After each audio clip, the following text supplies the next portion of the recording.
Hello everyone, welcome to class 9 in biology. Dear students, we are learning chapter number 5, the fundamental unit of life. In this chapter, in today's video, dear students, we are going to learn about the plasma membrane. What is plasma membrane? What is it made up of? What is the function of plasma membrane? Then we will learn in today's video. So let's begin our class, dear students. So the first slide you can see over here on this video, the plasma membrane, which is also called as gateway to the cell. जो भी एक cell होता है student, उस cell का सबसे जो outer covering होता है, for example we are the human beings, what is the outer covering of our body, that is we can say the skin, right. उसी तरीके से हम we are the multicellular organisms, हमारे body के अंदर बहुत सारे सेल्स प्रेजेंट हैं. तो जो हर एक सेल है वो एक कवर से कवर्ड है, and that cover is called as the plasma membrane, or it is also called as the cell membrane. Getting dear students? So it is called as gateway to the cell. Moving further, you can see the photograph. This is the photograph taken by the electron microscope, dear students. You can see the one layer, दो lines आपको नज़र आ रही है. I made it with the square, and जो वो दो lines है that is called as the cell membrane, और we can say it is a plasma membrane. Now the cell membrane is flexible. हमारा जो सेल मेम्ब्रेन होता है, या जो सेल का जो आउटर कवरिंग एरिया है, जिसे सेल मेम्ब्रेन या प्लाज्मा मेम्ब्रेन कहते हैं, वो कैसा है? It is flexible and allows unicellular organisms to move. We are multicellular organisms, लेकिन जो यूनिसेल्युलर ऑर्गेनिजम्स हैं, बैक्टीरियाज हैं, पैरामीशियम्स हैं, और वैसे बहुत सारे अमीबा हैं, जो जितने में यूनिसेल्युलर ऑर्गेनिजम्स है, प्लाज्मा मेम्ब्रेन क्या करता है?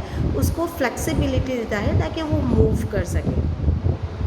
Functions of plasma membrane, the very first function is it is a protective barrier. वो सेल को क्या करता है? It protects the cell. It protects the cell. बहुत तरीके से प्रोटेक्ट करता है हमारे सेल को. Protect from the foreign materials, protect from the unwanted materials which enters into the cell. So as this plasma membrane, it is called as a selectively permeable membrane. Selective means वो selection करता है किसका? It select few of the materials to enter inside the cell and exit outside of the cell. वो कुछ ही material को cell के अंदर आने देगा और कुछ ही मटेरियल को सेल के बाहर जाने देगा. एक सिलेक्शन रहता है उसका. That is why it is called as selectively permeable membrane. This is very important thing and many times asked in 1 mark question or in reasons that why plasma membrane is called as selectively permeable membrane, because it regulates the transport. How it doing this regulation of the transport? By selection of few of the materials to enter inside the cell and to exit outside of the cell. It allows cell recognition. Plasma membrane जो है वो cell recognise करता है. So these are the functions of the plasma membrane. Okay, now if we are moving further, structure of the cell membrane. अगर हम cell membrane का structure देखेंगे, so it is bilipid layer. Bi means two and lipid means lipid का layer. Biphospholipid layer. So you can see here in this image, dear students, कि जो protein molecules हैं वो embedded हैं, और ऊपर और नीचे दोनों तरफ लिपिड का लेयर बना हुआ है, और फॉस्फोलिपिड्स जो है इन दोनों के बीच में एम्बेडेड है, अटैच्ड है.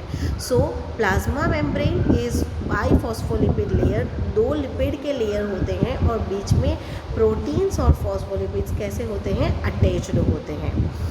ओके, नाउ मूविंग फर्दर, जैसे कि हमने अभी बात की that it is a selectively permeable membrane, means it allows few of the materials to enter inside the cell and it allows few of the materials to exit outside of the cell. तो ये जो movement होता है, transportation होता है cell के अंदर का और सेल के बाहर का, वो कैसे होता है?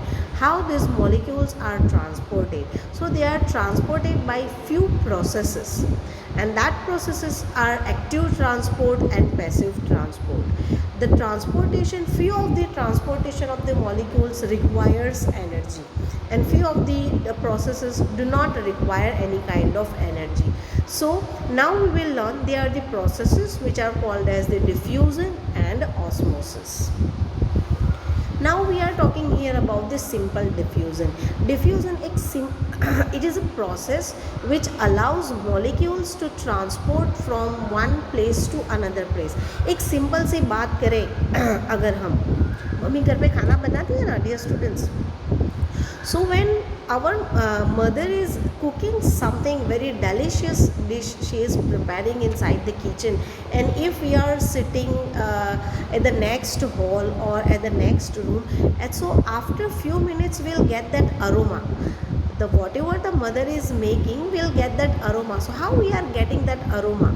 Or I can say a second example to you, that we are using the mosquito repellent we are using, right? So if at the one corner of the room, if we are lighting a one mosquito repellent stick, so after few minutes the smell of that mosquito repellent stick will be there in whole the room. So how it is happen? So it is happen by the process of diffusion. Diffusion की process में होता क्या है, what happen actually in the process of diffusion, that the molecules are transferred from higher concentration to lower concentration. Molecules जो होते हैं वो एक जगह होते हैं. पहले फॉर एग्जांपल अगर हम मॉस्किटो स्टिक की बात करें, तो मॉस्किटो स्टिक जब हम जलाते हैं at the one corner of the room, तो वहाँ पर उसकी जो स्मेल के मॉलिक्यूल्स हैं वो कैसे हैं, इन नंबर में ज़्यादा है. Then they transfer from the higher level to lower level. Room के बाकी के एरिया में जहाँ पे वो मॉलिक्यूल्स नहीं है वो वहाँ पर ट्रांसफ़र होंगे. So this is called as the process of diffusion. Same kitchen में भी होता है. When mother is preparing food, जब मम्मी खाना बना रही होती है, सो जहाँ पर जो एरिया है किचन, वहाँ पर एरोमा जो मॉलिक्यूल्स हैं एरोमा के स्मेल के वो गैदर्ड होते हैं. So they are higher in number in kitchen. After few minutes what happen, that aroma molecules, smell molecules are transferring from higher region to lower region. बाकी के दूसरे rooms में जाएंगे वो, ठीक है. And in this way we can get that aroma from the kitchen. So this process is called as what? This process is called as diffusion. और ये जो दोनों examples की हमने अभी बात की, the both are the examples are the diffusion in gases. दोनों कहाँ पर हुए? गैसेस में हुए. But diffusion can occur in solid molecules also, diffusion can occur in liquid molecules also. And this simple diffusion process does not require any kind of energy. उसे कोई energy की ज़रूरत नहीं है. मॉलिक्यूल्स डायरेक्टली मूव होंगे from higher concentration to lower concentration. Getting? Okay. In this image dear students you can easily understand the process of diffusion. की diffusion की process है क्या? The first is the one glass is taken which is filled half with the water, you can see पहली image में A में.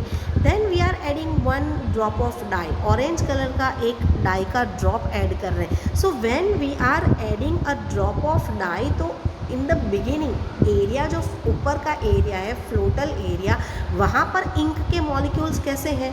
Higher in number, more in number. After few times जब diffusion begins होगा, see in the second figure, B figure में देखें तो वो जो मॉलिक्यूल्स हैं वो हायर कंसंट्रेशन से लोअर कंसंट्रेशन मतलब नीचे की तरफ आ रहे हैं. And see the dye is evenly distributed, means जो भी ग्लास है, जो भी कंटेनर है, उसमें सही तरीके से प्रॉपरली अमाउंट में सारे भी डाई के मॉलिक्यूल्स क्या हो गए? इवनली डिस्ट्रीब्यूट हो गए.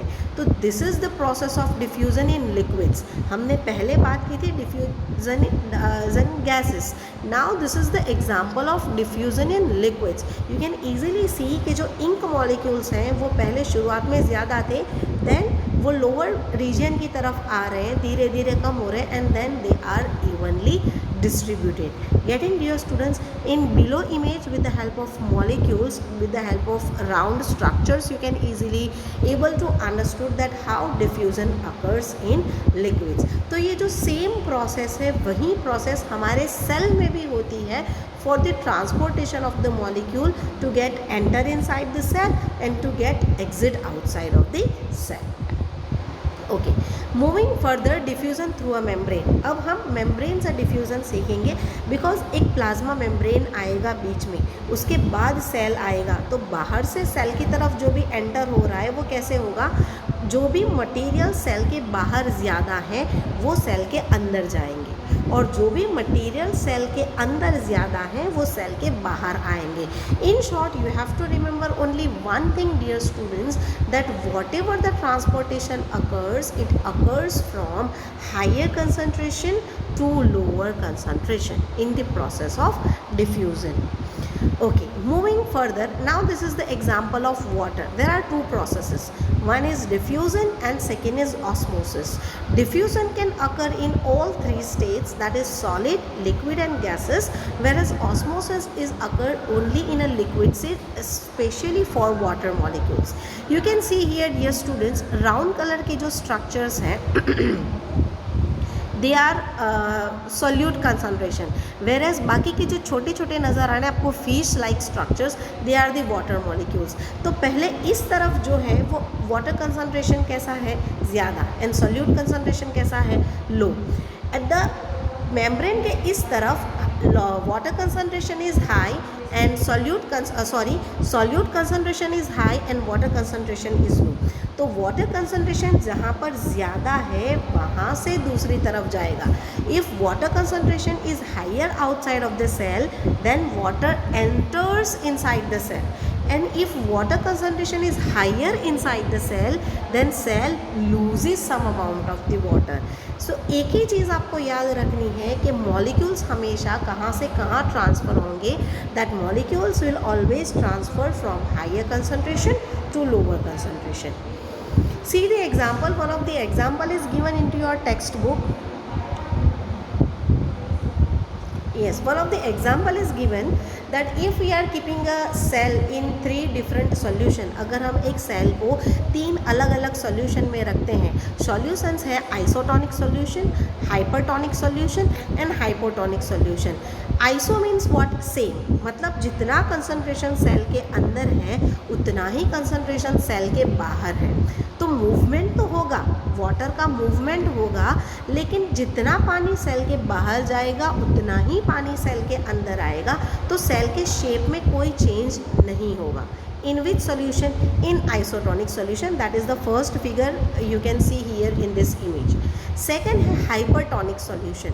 Hypertonic solution में क्या होता है, outside of the cell water concentration low रहता है and inside of the cell water concentration ज़्यादा रहता है. तो जैसे कि हमने अभी पढ़ा कि पानी हायर कंसंट्रेशन से लोअर कंसंट्रेशन की तरफ मूव हो रहा है, तो सेल के पास पानी ज़्यादा है और सेल के बाहर पानी कम है, तो पानी सेल से बाहर की तरफ जाएगा. You can C with the pink color arrow over here in this image, the water molecules move from inside the cell to outside the cell.